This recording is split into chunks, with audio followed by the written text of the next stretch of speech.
Pierre Palmade condamné. Des détails un peu morbides, pour répondre à la grande question de son procès. Pour quelle raison Pierre Palmade a-t-il été jugé pour blessures involontaires et non pas pour homicide? Élément de réponse.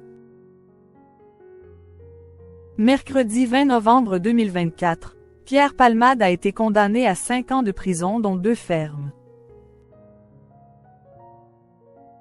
Reconnu coupable de blessures involontaires, suite à l'accident qu'il a provoqué, l'humoriste n'a pas été jugé pour homicide volontaire.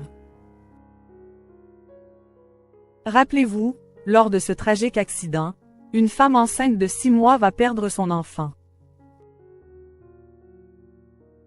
Mais la justice ne pas retenir la qualification d'homicide, considérant que l'enfant n'est pas mort-né.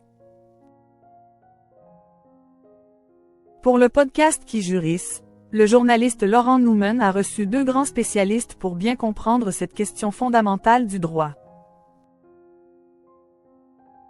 La juge d'instruction a considéré que les textes visent la mort d'autrui et pour que l'on considère qu'il s'agisse d'autrui il faut qu'il y ait une personne qui soit née vivante et qu'un fœtus n'est pas aux yeux du droit, autrui.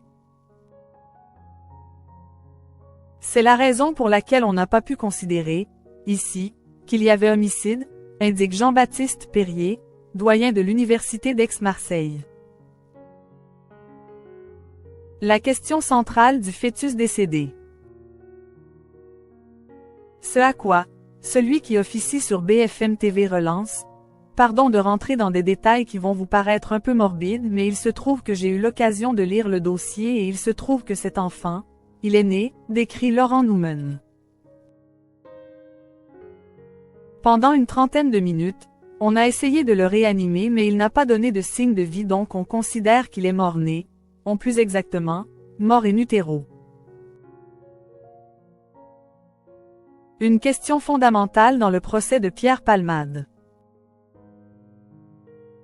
Pierre Palmade jugé pour blessure et non-homicide. Ce à quoi l'expert va tenter d'expliquer la différence entre 2 cas de figure.